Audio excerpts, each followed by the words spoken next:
Welcome to Writer's Life, a place where you get the sights, sounds, smells, taste of my particular writer's life, where you get the truth about the writer's life. Subscribe if you haven't already. Punch the like button. Tap the bell for notifications so you don't miss out on one single super exciting video. See what the weather looks like. Way out there. It's storming all day. That's why I'm inside rather than outside. I'd rather be outside writing. Today's most definitely a work day because despite it being Sunday, I think it's Sunday, I have a BookBub going for The Embalmer,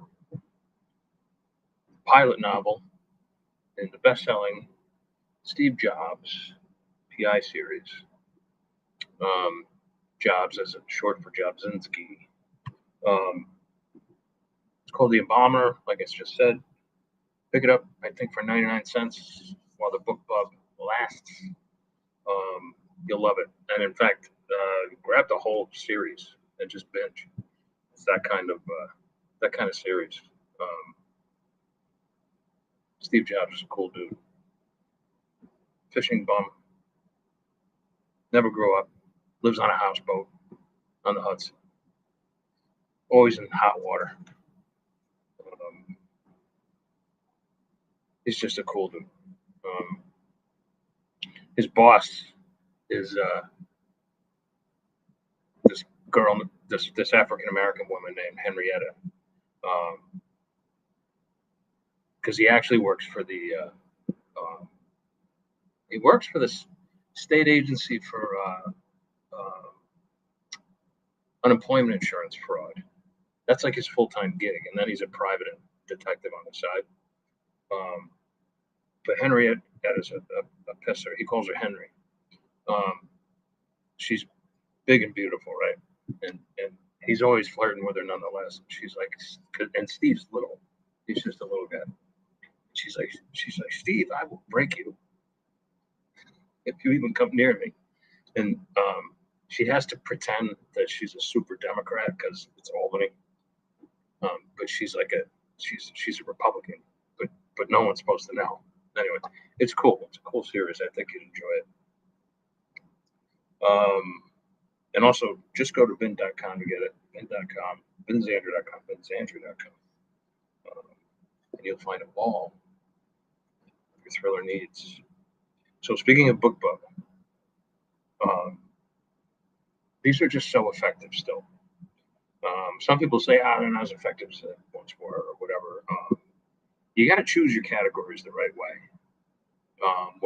This is a little advice for when you're going for a BookBub. Say you have like The Embalmer, for instance, okay? It's got a little horror in it. It's got a little, because the serial killer embalms his victims alive. So that's like a horror component. It's not graphic horror, but it's a horror component. It's got a very serious hard-boiled mystery to it. It's got action adventure to it. And it's a thriller. So if you don't have a whole lot of money to invest in a BookBub, you can choose a category that's less expensive. So say I went for the thriller category. Granted, I would move more books, but it would cost me 3 times as much money, if not 4 times. And so since I'm like budgeting my marketing, let me take 2. Since I have a marketing budget for the year, I try to go after the less expensive categories. Like for instance, horror. Horror is just, it doesn't have quite the audience that mystery would, or thriller, of course. But it still moves a ton of books. So it's totally worth it. And say you apply for a BookBub and you get one, but they don't want to include the United States for some reason. It'll cost you a fraction of what you initially thought you were going to spend. So go for it. Don't say no. Take that promo. You'll still be selling to Canada, the UK, and Australia. And what you can do You should do this anyway. What you can do to make the BookBub more effective is you can stack it. You can stack it with like a bargain Booksy, just Kindle books, Kindle Countdown, or Kindle whatever. Just go to like best paid and free promos and just stack the crap out of it. And trust me, in the end, you'll have really good performance over the course of a full week. And don't just do the BookBub and end it that day. That's not going to do you any good. You will get some sort of a tailwind, but it won't be nearly as good as it would be unless you stack it with other promos. In this case, I got the full promo, US and abroad, and I'm stacking it with, like, tomorrow's a bargain Booksy, then what's tomorrow, Monday? Then Tuesday is just Kindle books, and then I have 2 more after that, 2 days, and who knows, I may even work something up for the weekend. You want to get the books to your subscriber list. In my case, it's like, I don't know, 6,500 people or something like that. You want to make sure that they have first dibs, say like the day before the BookBub, so that your ranking on Amazon, for instance, you're starting at a lower rank, so it doesn't have to, go from like 900,000 down to, say, it'll inevitably go to like 10 or 15 or 200 or 100, around those areas. It'll move quicker, and that'll be more enticing for people to buy. Make sure your book is wide. Can't stress that one enough, because you want to be on Kobo, you want to be at Barnes and Noble, you want to be on Google Books, you want to be on Apple, you want to be in Smashwords, you want to be in everything.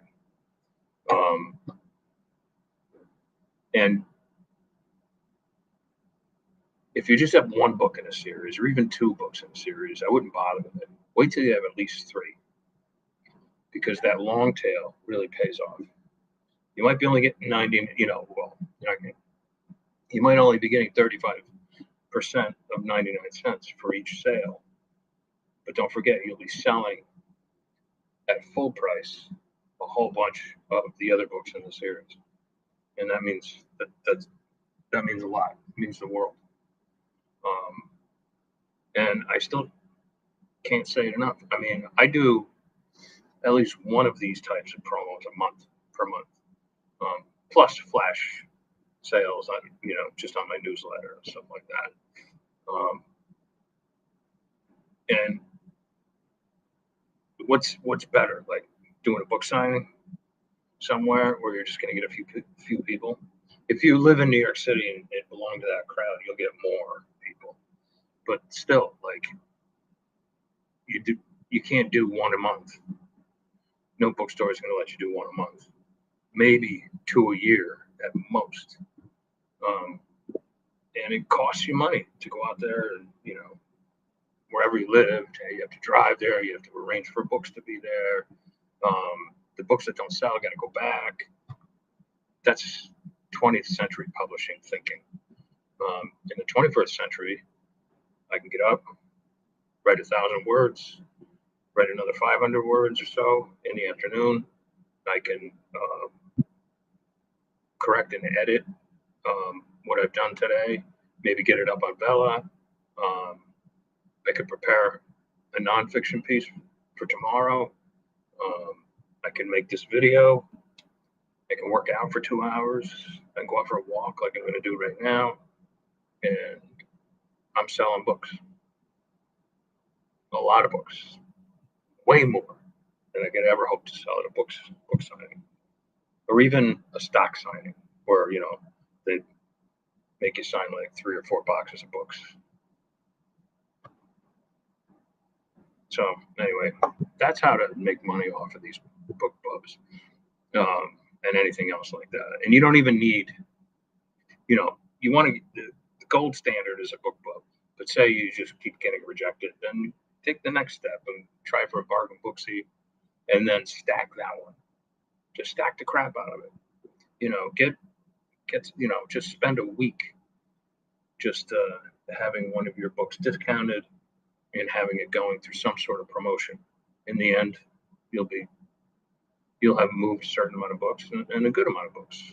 That's how it works. You got to stand out in the crowd, and you'll gain new readers. Your audience will expand, kind of like your ass when you're sitting in this writing chair. All right, that's all I got for you today. It's Sunday. Hopefully, everybody's outside having fun. I'll check the chat, but I gotta get anything going. No one knows I'm here.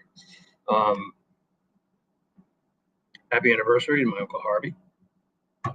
Many more to come. And I will catch you guys. I'm not sure if I have a guest this week. Again, it's going to be one of those I have appointments, so not so sure.